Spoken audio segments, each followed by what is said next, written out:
We often speak in metaphors about the web of life and the interconnection of all things. And there are forces we can measure that connect all matter in the universe, like gravity. Gravity is a universal force of attraction between matter or objects, a force that is related to the size of objects or their mass and the distance between things. Today isn't a physics lesson, so for our purposes, I think it's enough to say that when things are bigger or closer, there's more gravity, more force, pulling these things closer together. The Earth has a lot of mass, and we are close to it, and it holds us here, rather than us flying into space. But when we use force, like our muscles, to jump into the air, or burn energy to take off in a plane, we can counter that force of gravity and fly. What happens when you throw a ball in the air? It comes down, right? Gravity pulls the ball toward Earth, and in a teeny tiny way, the Earth toward the ball. Barring some other force acting upon an object like a baseball bat hitting it or a bird grabbing it from the sky, we can trust that when we throw a ball in the air, it will come back down. We can trust in gravity as a law of the universe. When I'm floating in water, I trust in the law of buoyancy that I will stay floating. And as I'm standing here, I trust in the law of inertia that I will remain here. In a lot of ways, it's easier to trust in the laws of physics, in the mechanics of how stuff works, than a lot of other things that are more squishy, like feelings and people and promises and communities. In our readings today, in the Grace Note and meditation and reading, we heard the authors make connections between the ideas of trust and surrender.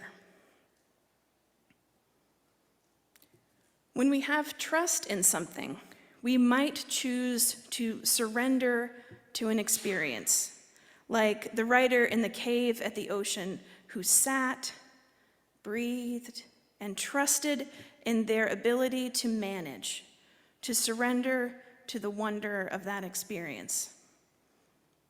The author who helped the stuck bird get out of her house spoke of surrender as yielding, giving up control.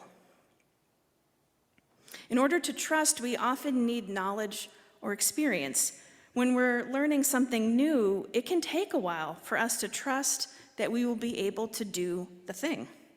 When we learn to ride a bike or roller skate or even to walk, we need to practice before we can trust that we can do it.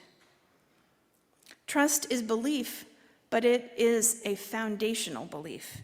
I trust that the sun is there even when there are clouds between us, because I believe, based on what I've been taught and my experience of the physical universe, that if it weren't there, we also wouldn't be here anymore. I believe that love is foundational to human experience, and because of that, I put trust in covenantal communities like this one to help me connect with that love.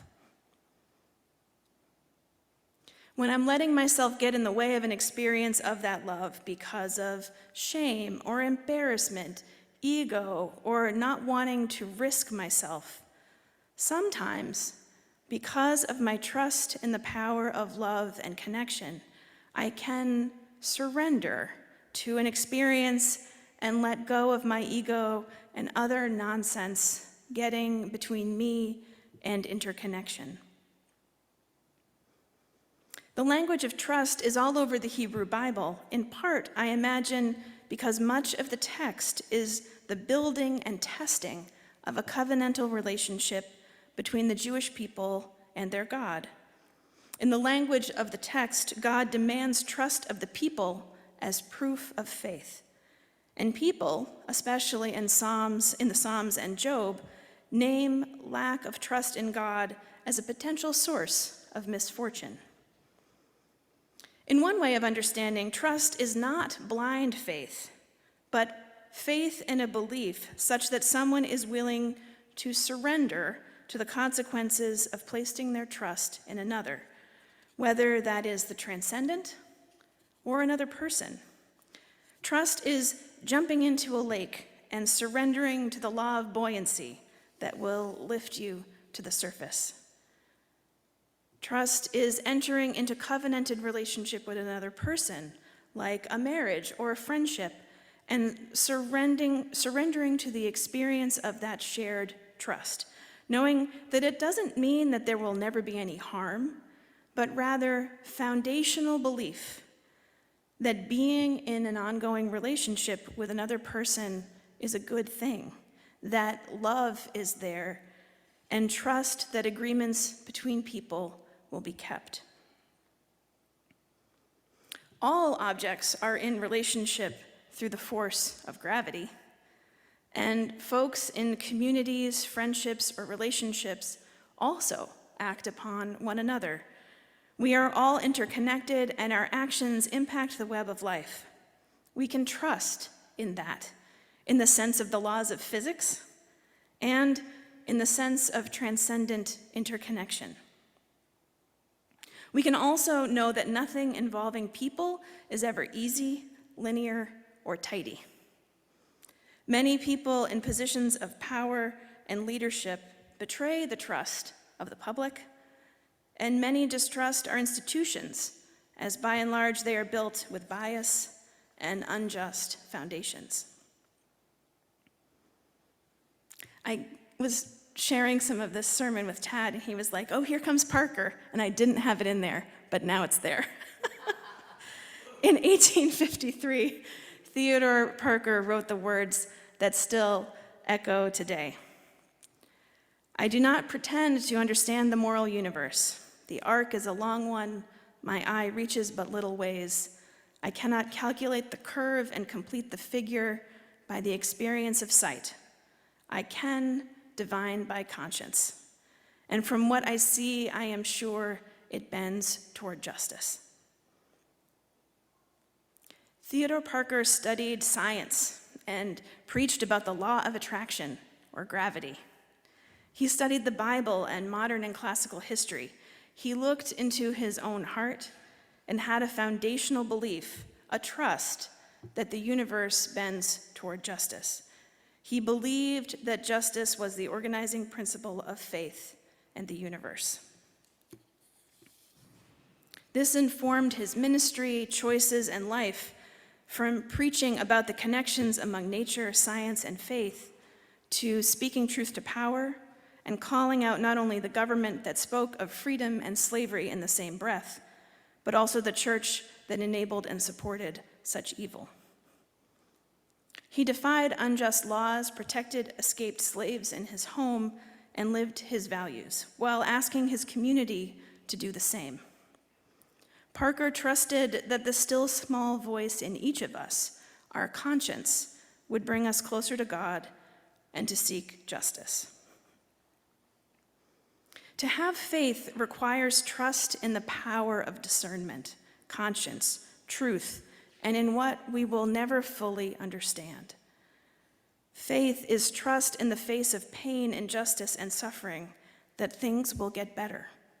Not because things always will get better, because sometimes they do get much worse, but because of a foundational belief, a trust that in the long arc of history, there is movement toward justice, love, and compassion. A trust that when given the opportunity, people are more good and loving than they are callous and cruel. A trust that even when faced with natural disaster, oppression, patriarchy, and every ism out there, there is hope. To look at any given challenge or circumstance and believe in the possibility of growth, change, and love is a kind of faith. And it is the kind of faith that can inspire people to and support them through remarkable actions that help heal our world. So today, I invite all of us to reflect on our individual and collective foundational beliefs. What are the beliefs we hold that inspire trust and even surrender? This is not an academic endeavor. This is the potentially life-changing and saving work of finding our ground. I encourage you to begin wherever it feels most comfortable for you, maybe with something like gravity, and then move deeper and wider. One way of thinking about trust in a Unitarian Universalist theology could be a practice of surrendering to faith in hope, to sink or jump in and experience the buoyancy of floating in hope. That kind of surrender and trust has the potential to open us to new ways of seeing our relationship to everything in the web of life and to examine anew our role in it. When we have our arms around our foundational beliefs, when we can experience our interconnection with all that is, then, when storms come or we get bounced around by waves, we are grounded in a gravity of love. This is a lifetime of spiritual work, but the amazing thing is it can happen inside and among each of us. It requires nothing but an open mind and heart, and a willingness to imperfectly engage with our experience. What are the beliefs we hold that inspire trust and even surrender? We are connected to all that is and ever was. May our interconnections offer strength, comfort, and hope. May our growth and grounding help curve that moral arc of the universe toward justice. May it be so, and amen.